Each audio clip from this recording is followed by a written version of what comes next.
अस्सलाम वालेकुम सर, ये कोड था लैब 7 का, जिसके अंदर हमें शो करवाना था कि इंटरप्ट 1 जब कॉल हो तो वो एलसीडी पर शो हो जाए और इंटरप्ट 0 जब कॉल हो तो उस हिसाब से वो एलसीडी पर शो हो जाए। तो सबसे पहले ये टेक्स्ट शो होगा कि वेटिंग का। उसके बाद जब मैं ये बटन प्रेस करूँगा तो यहाँ पर शो हो जाएगा कि इंटरप्ट 0 कॉल हुआ, और उसके बाद दोबारा वेटिंग का हमें टेक्स्ट जो है वो एलसीडी पर दिखाएगा। और जब मैं ये बटन प्रेस करूँगा तो ये शो हो जाएगा कि इंटरप्ट 1 कॉल हुआ है, और दोबारा वेटिंग का जो है वो है टेक्स्ट शो हो जाएगा। तो मैं यहाँ पे आपको उसका कोड दिखा दूँ। कोड के अंदर सबसे पहले हमें एलसीडी इनिशियलाइज़ कराई है, उसके बाद DDR-D पे 0 दिया है, क्योंकि उस पर जो है हम वो करवा रहे हैं इंटरप्ट जो सॉरी पोर्ट डी पर जो है इंटरप्ट करवा रहे हैं, क्योंकि यहाँ से हम इनपुट ले रहे हैं।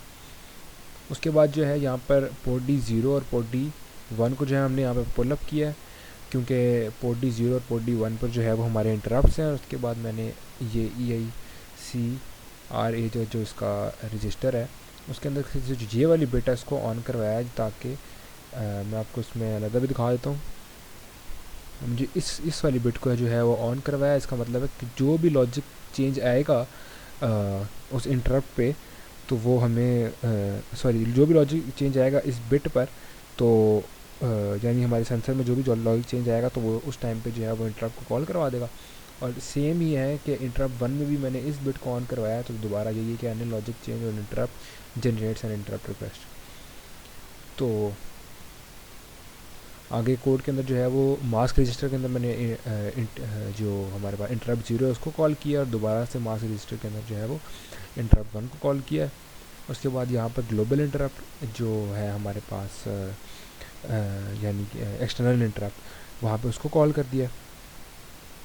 और उसके बाद जो है वो सिंपल वाइल लूप के अंदर जो है वो वेटिंग का एक टेक्स्ट है वो जो डिले के बाद शो हो जाएगा। और उसके बाद इंटरप्ट 0 जो है यानी ISR इंटरप्ट 0 वक्त का जो हमारे पास फंक्शन है उसके अंदर जो है वो मैंने ये शो करवा दिया, क्योंकि जब इंटरप्ट 0 कॉल होगा तो सिंपल इसका टेक्स्ट शो हो जाएगा हमारे पास। और उसके बाद दोबारा वाइल में चला जाएगा, और उसके बाद जब इंटरप्ट 1 में कॉल कर रहा हूँ, इंटरप्ट 1 वाला बटन दबा रहा हूँ, तो वो इंटरप्ट 1 का टेक्स्ट शो करेगा और दोबारा उसके बाद वाइल लूप में चला जाएगा। ये मेरी लैब 7 थी। लैब 8 के अंदर जो है हमने बनाना था टेम्परेचर सेंसर जो एनालॉग वैल्यू लेगा और उसको डिजिटल में हमारे पास शो करवाएगा एलसीडी पर। तो यहाँ पर मैं इसको आपको रन करके दिखा देता हूँ कि हाँ, ये टेम्परेचर जो है पहले 35 सेल्सियस शो कर रहा है, उसके बाद ये 36 शो कर रहा है, 37 है। मैं यहाँ पर इसको जैसे इंक्रीज़ करता जा रहा हूँ तो यहाँ पर इंक्रीज़ हो रहा है, 38 शो कर रहा है। कोड के अंदर मैं अगर आपको इसको दिखा दूँ कि जो पहले एलसीडी इसके अंदर भी इनिशियलाइज़ करवाइए सबसे पहले, उसके बाद जो है वो एक वेरिएबल बना लिए वी का, जो जहाँ पर मैं इसको यूज़ कर रहा हूँ, जो हमारे पास वैल्यू ले रहा है एनालॉग की और उसको डिजिटल स्टोर कर रहा है। उसके बाद उसी का एक मैंने बना लिया कैरेक्टर का एरे बना लिया जिसका यूज़ आगे है।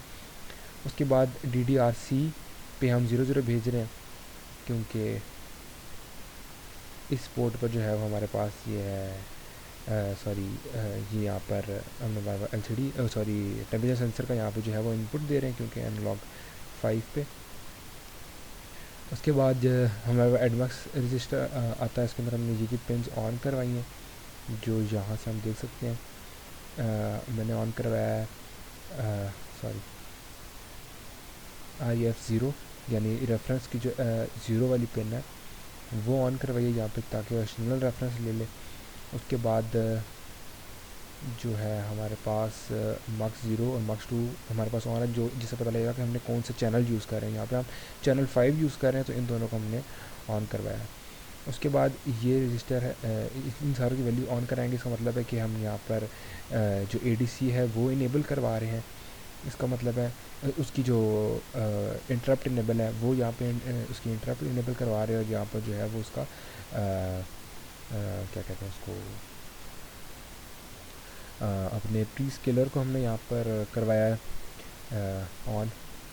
यहाँ पर जो है प्री स्केलर जो 0 है, 1 है और 2 है, इन तीनों को ऑन करवाया। तो इसका मतलब है कि ये इसके अंदर हमने 1, 2 और 3 तीनों को ऑन करवाया, तो मतलब कि 128 का जो है वो हमारे पास प्री स्केलर जो है वो बन गया। उसके बाद हमारे पास वाइल लूप आ गया जिसके अंदर सिंपल पहले टेम्प का टेक्स्ट शो होगा, उसके बाद हमने डिजिटल कन्वर्जन जो है वो स्टार्ट करनी है। उसके बाद यहाँ पर जो है वो ये हमने लूप लगा दिया कि जब तक वो पूरी नहीं होगी तो इसी लूप में रहेगा, जो एनालॉग से डिजिटल कन्वर्जन है वो उसी लूप में रहेगा। उसके बाद हमने उसका फ्लैग इनेबल करवा दिया ताकि पता लग जाए कि वो पूरी हो चुकी है हमारी कन्वर्जन। उसके बाद जब उसका जो लोअर बाइट है वो हमारे पास उसके हायर बाइट के साथ और होगा और उसको मल्टीप्लाई करा देगा 5 डिवाइडेड बाई 1023 मल्टीप्लाई 100। ये फार्मूला जो है वो टेम्परेचर सेंसर के लिए पर्टिकुलर है, क्योंकि अगर हमने बेसिकली वोल्टेज लगानी या करंट लगाना तो उसके साथ जो है ये वाला फार्मूला जो है वो चेंज हो जाएगा, लेकिन ये करंट के लिए फार्मूला जो इसकी वैल्यू जो है वो डिजिटल में अब कन्वर्ट हो चुकी है एनालॉग की, और वो वी के अंदर जो है वो वेरिएबल के अंदर जो है वो स्टोर होगी। उसके बाद ये वाला फंक्शन मैंने लगाया जो डिजिटल वैल्यू है वो जो डेसिमल वैल्यू है वो हमारे पास चली जाएगी उसके अंदर स्ट्रिंग के अंदर, और इंटीजर टू स्ट्रिंग का फंक्शन है बेसिकली है। और उसके बाद ये वैल्यू जो है वो हमारे पास यहाँ पर जो है एलसीडी पर डिस्प्ले हो जाएगी एज ए स्ट्रिंग। और उसके बाद यहाँ पर सेल्सियस का हमारे पास टेक्स्ट होगा, दोबारा से एलसीडी क्लियर हो जाएगी ताकि दोबारा से ये क्लियर करवाए और दोबारा से वैल्यू ले सके। उसके बाद लैब 9 है जिसके अंदर हमें ड्यूटी साइकिल जो है पहले 30 रखना है और उसके उस पर एलसीडी की वो हमें शो करवानी है ब्राइटनेस, और उसके बाद जब बटन प्रेस हो तो वो 100 पर शो करे।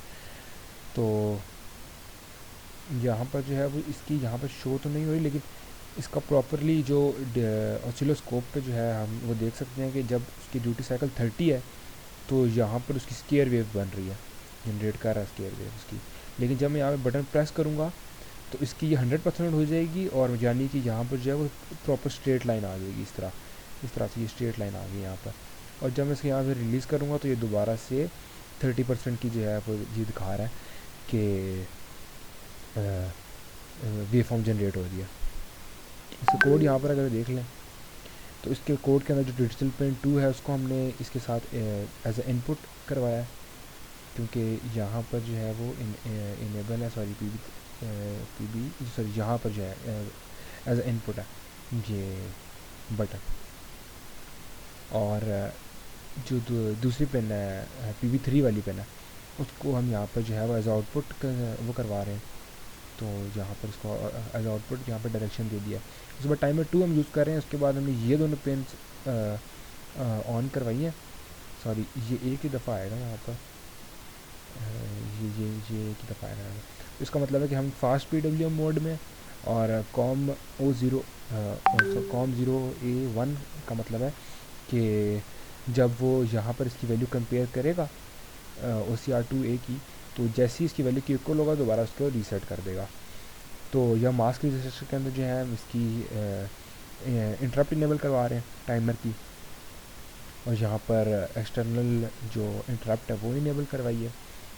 और इसके अंदर जो है यहाँ पर हम बता रहे हैं कि कोई भी इसके लिए यूज़ नहीं हो रहा। और वाइल के लूप में बेसिकली कुछ भी लिख सकते हैं, लेकिन यहाँ पर मैंने इसको एम्प्टी छोड़ दिया। और यहाँ पर इंटरप्ट जो हम यूज़ कर रहे हैं इसकी टाइमर 2 की, तो उसके अंदर ये बता रहा है कि जब पिन D पर जो है वो 00 वैल्यू है, क्योंकि यहाँ पर जब भी कुछ भी प्रेस नहीं है तो वो 30% ड्यूटी साइकिल होगी उसकी, और वही उसके साथ यहाँ पे कंपेयर करवाएगा। और जब कुछ प्रेस होगा यानी कुछ भी वैल्यू जाएगी तो वो मैंने एल्स के अंदर डाल दिया, कुछ भी वैल्यू जाएगी तो वो यहाँ पर उसकी ड्यूटी साइकिल जो है वो 100 कर देगा। तो ये सिंपल कोड थे गिल लैब्स के। Thank you so much.